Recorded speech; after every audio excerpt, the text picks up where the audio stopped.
Hi, this is Debbie from the Investigation of Self. I'm in Auburn, Massachusetts, and I'm here interviewing Bill May, the author of Once Upon a Crisis. And I was excited about your message in your book and sharing all that you shared with us about your experience as a chief for 30 years. Right. Yes? Right, 21 years as chief, 30 years total. And so when I read it, I was captivated about, number one, how much you shared.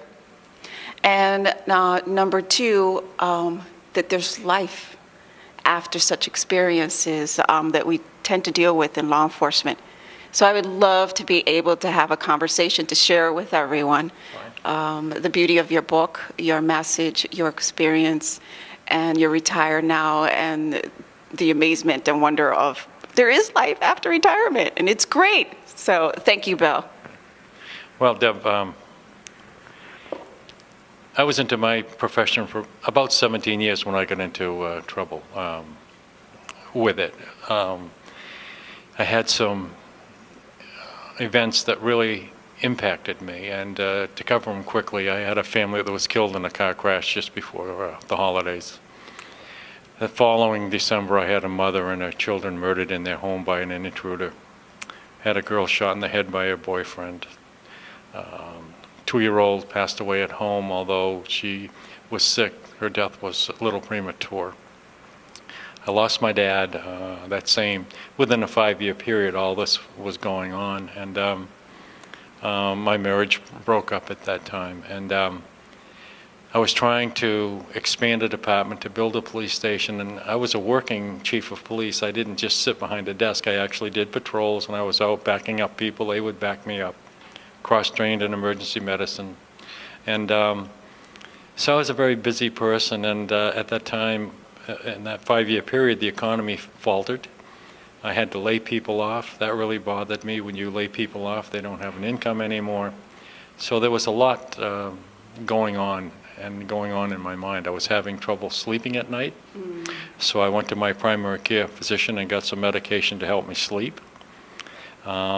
And then within a couple of months, I got some medication to help me wake up.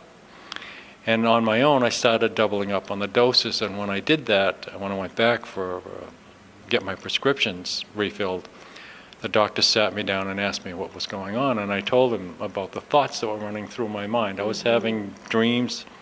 I had a couple of events that I didn't know what they were at the time, but I was at a basketball event, and a young girl walked by me with a T-shirt on, and the T-shirt was the exact same T-shirt as one of the children that were murdered in that major murder investigation. And when we took her out of the bathtub where she was drowned, she had on that shirt, and it just triggered that emotion in me, and everything went silent in a room full of kids. So the image came back immediately. When you were experiencing that, did you know that that was what was happening? At that time? No, I didn't. I thought, my first reaction was I had a short-term stroke. And kind of, I knew it was the shirt, but I didn't really connect all the dots. A couple months later, I'm with a granddaughter, and we had the same situation. The boy was taken out of the tub that he was drowned in, and he had on Oshkosh jeans. And I saw the back of her jeans, and I froze. And then I realized that something was wrong. And that was the same time that I was into this medication problem. And when the doctor sat me down, I told him about that, and he recommended I see a psychologist. And what was your initial thought with that recommendation? Well, I didn't like it because, you know, when you're in police work, if you fracture an arm, you're a hero. If people think your brain is broken, you're probably out of a job. So I didn't really like it. And is that true? Because a lot of us hold that belief. And we do get a lot of services offered to us. And I'll let you continue your story. But that's a belief that we hold, a lot of PDs hold, that if we do seek help, that somehow we're going to get fired. It's a stigma. But you have to also look at it in the sense that when you're a police officer, you know, you are the person in charge. You know, you have to control crisis situations. The last thing you want people to feel about you is that you're weak in some way, especially that maybe there's something wrong with your mind, especially if you're carrying a loaded sidearm on your hip. So, yeah, it's a tendency to keep it in and not say anything. That was my experience. Yeah.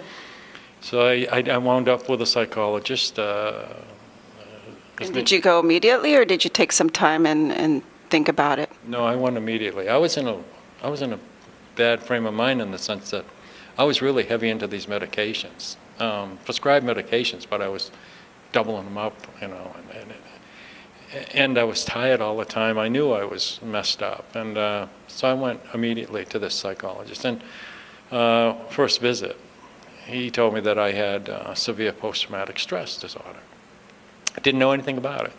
So I started to read about it, the different phases of it, the different types, intrusive memories. And some of the things I read is exactly what I was going through. And it's like, if you diagnosed with anything, heart disease or cancer of some type, the first thing you do is research it to find, you know, and then you find out what's going on. So first thing was intrusive memories, waking moments, and that explained those panic attacks I had when I saw that clothing. The nightmares and the dreams I was having, you know, it's also part of that intrusive memory, but it's subconscious. Right, and for different people, they could experience the symptoms a little different. Absolutely. So for everybody, it could come on a little different. But you were able to recognize and do the research once you were guided on which direction to go. You were able to recognize that the symptoms you were occurring were some of that. Yeah. You have to understand that I'm just a simple retired chief of police. My highest level of medical training was emergency medical technician certification. So I'm not a clinician, I'm not a doctor, I'm not a psychologist. I'm just stating what I went through and my perspective of it. And Our experience. Yeah, because I'm not a licensed therapist either, but I love sharing my experience. And how I was able to navigate through my career as well as law enforcement. So a lot of us are sharing our story, our experience, and a lot of people get a lot of insight with that and a lot of understanding when we share our story. So thank you again. and then I also read about increased anxiety, where you where you panic, where you want to put things aside. There's all different aspects of it. I was by the doctor, given things to read. And one of the greatest books I read was Man's Search for Meaning by Dr. Viktor Frankl. Dr. Frankl was held in the concentration camps in Germany and lived through that, but he saw his wife and his parents and his brother all executed. And he lived with that fear every day of being executed, and I can't imagine what that must be like. But I gained a lot from that book, and what it led me to do was, part of my recovery was to go after work in uniform to elderly housing facilities and sit down with Yes, I people. remember reading about that in your book. Brilliant, that was wonderful.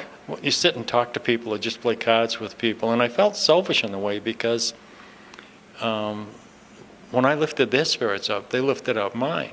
It was like good for both sides, and got to learn a lot from people. And but some of these people, you know, maybe the exception of a son and a daughter, you know, you're the only person that stops in to see them. For some, they had no one. So in a sense, you're actually saying, I love you. And in return, they're telling you, I love you back. So It's that connection, too, that we're getting, that opening up ourselves again to compassion and to those spaces, those vulnerable spaces that actually, when we look at them, they're actually not so scary anymore. And we learn to reconnect. It sounds like that's what you were doing by visiting the nursing home, that exchange of reconnecting again to oneself. I did a couple of visits to rehabilitation centers. A couple of people I knew, I went to their accidents, I responded to their accidents, and I knew why they were there. And that was difficult, but it was something that I had to do. And the same for them. Somebody to come in and see them, and that helped me too. So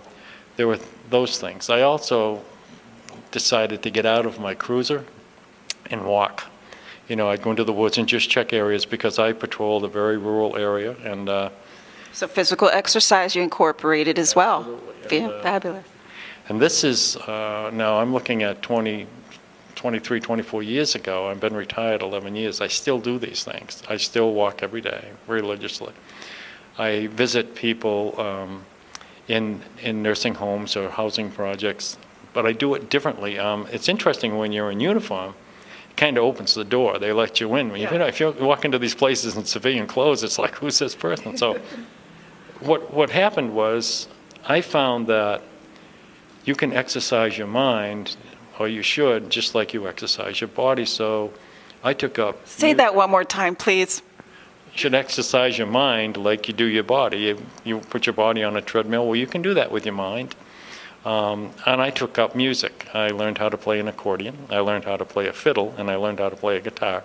So you reconnected to other parts of your life that you enjoy doing, because we tend to forget that. Let me just pause one here, because that's really important to bring out. When we're in law enforcement, we forget about all the other things that bring us joy. And we make law enforcement our 100% way of living.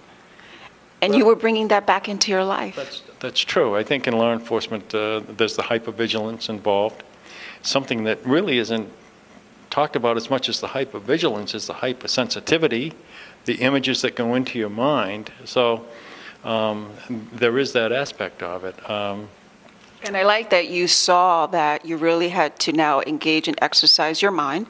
He built a support system around him. You brought in a therapist to assist you. And then you were looking at all the areas in your life that you wanted to reincorporate back into your life. What's interesting is when you're on the job, we all have bills.